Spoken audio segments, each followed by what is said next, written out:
Alright, hey guys, iPhone iPod reviewer here today, and I will be covering the Apple's 4.0 iPhone and iPod Touch event of yesterday, April 8th, 2010.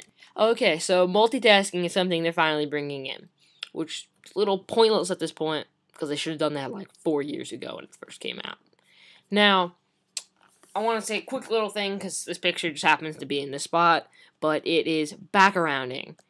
Backgrounds. So now you have backgrounds and wallpaper. And if you notice here, I think we're getting a new dock. Just gonna point that out, because if you notice, that's not the dock we have normally.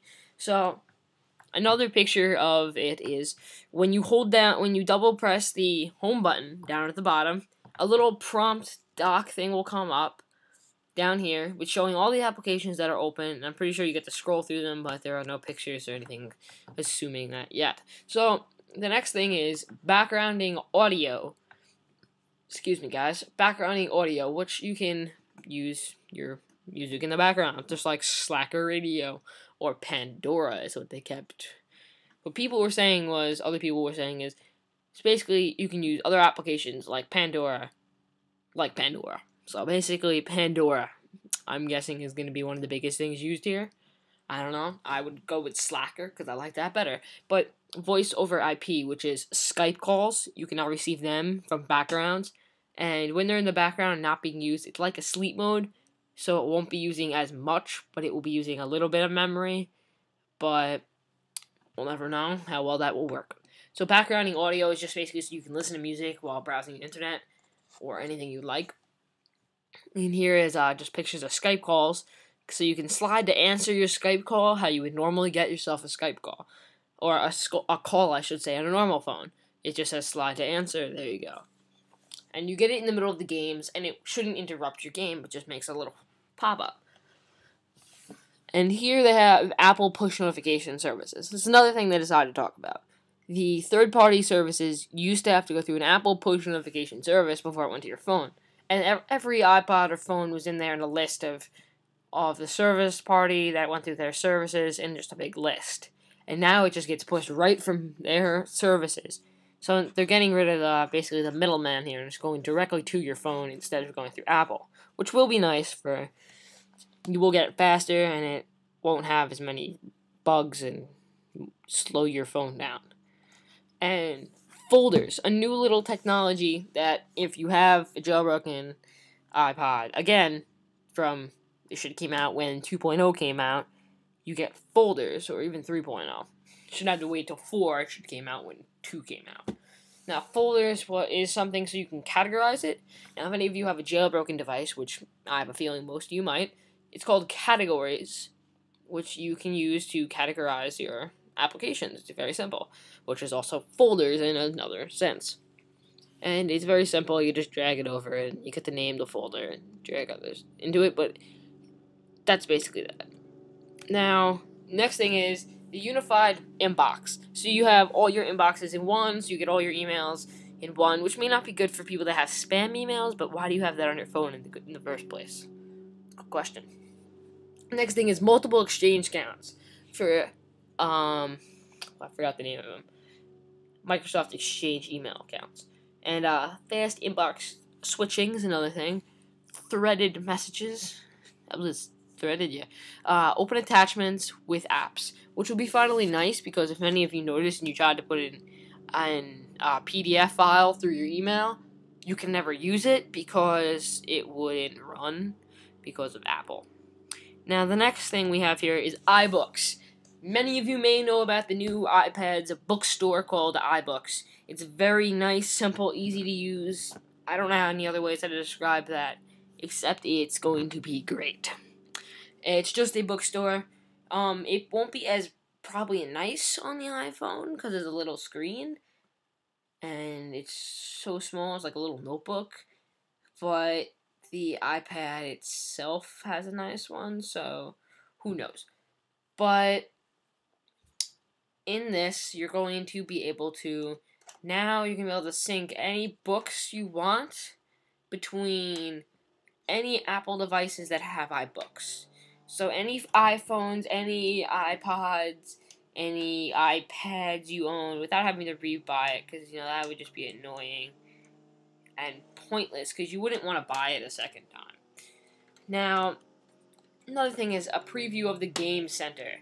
Now, Game Center is, if any of you have Xbox Lives, or any of you guys have Xbox Live accounts or PS3s, I don't know what, PSN Live, I guess? I don't really know what they're called. But on the PS3, it would be called Trophies, and on the Xbox Live, Achievements. Yay, but that's what they're calling it. They're calling it Achievements. And if any of you have the games where they have leaderboards, you get leaderboards now. So now let's just go through matchmaking, which is basically just competing with your friends.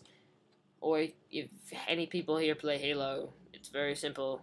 It just figured out. Matchmaking. Or any Xbox Live type of thing. Or PS3. I don't really know. I'm not really good with PS3. I don't have it. But Modern Warfare 2 players, just like going online. Leaderboards. Yay, leaderboards. You get leaderboards, so now you can tell who's in the top. It's pretty simple. And you're going to get friends and achievements, so you will have your friends. They don't have a picture of that, but you can now have friends on this. Yay. Oh, God. Apple is really trying to take over the gaming industry now. Why? Who knows? And iAd is their next thing. Mobile advertising. Woo! Like, everyone enjoys ads, honestly. Leave in the comments below if you like ads. If you don't, leave that in the comments below too. Because I want to know who likes ads, who doesn't. Because we may be able to get you some help.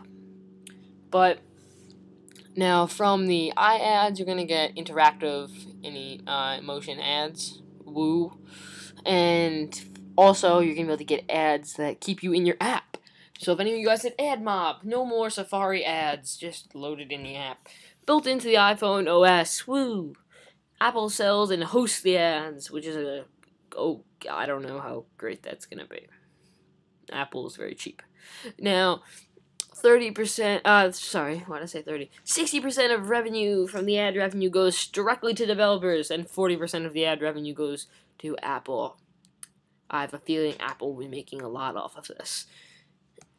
Now, another thing is, there are going to be games in these joyful ads. And this is just a preview of the Toy Story ad they already made. And it has a little X up here so you can go back to your thing. It's a game. Why do you have ad games? Who knows? Next thing is just the last wrap-up kind of what devices can use Apple's new 4.0. Yay. Like everyone wants to know. Honestly, this is not going to be very fun for some people. Now, iPhone 3GS and 3G users and anything above that come into the future. Particularly iPhone and iPod Touch 4th generations. Now, those people will get everything. Yay for you. Enjoy your multitasking. Because most likely that's what you will get and not the iPhone 3G. But who knows? It has not been released yet. Now, the iPod Touch 2nd Gen and the iPhone 3rd generation will not be getting all the features. Particularly, I'm going to guess multitasking, since that has probably using the most RAM. Excuse me again, guys. Now, just a guess here, since they never said anything about the first generations, or as you people with this iPhone 1st generation would like to call it, the 2G, because it ran on a 2nd generation cellular network, I'm just going to guess we get diddly squat. Or tiddlywinks. I don't know, whatever. We're not going to get anything, because that's just Apple. They want you to buy their newer products, not enjoy your old ones, even if it still works perfectly. So, unfortunately, they have not said anything about tethering yet, guys, so who knows? There probably will be like a jailbreak way, or someone will figure out a way how to get tethering back. Yay, I think. Not that important. But on here, you will find many things that will appeal to you if you are a new iPhone or iPod Touch user. Now, many of you may have the 1st gen or 1st gen iPhones. If you do, I'm sorry. Like I have, we're not going to be getting anything. Now, this will be coming out for the iPhones, iPod Touches in, I'm going to guess, early summer. Because they're going to have to do it probably before the iPhone 4th generation comes out. And and the iPad will be getting it in fall.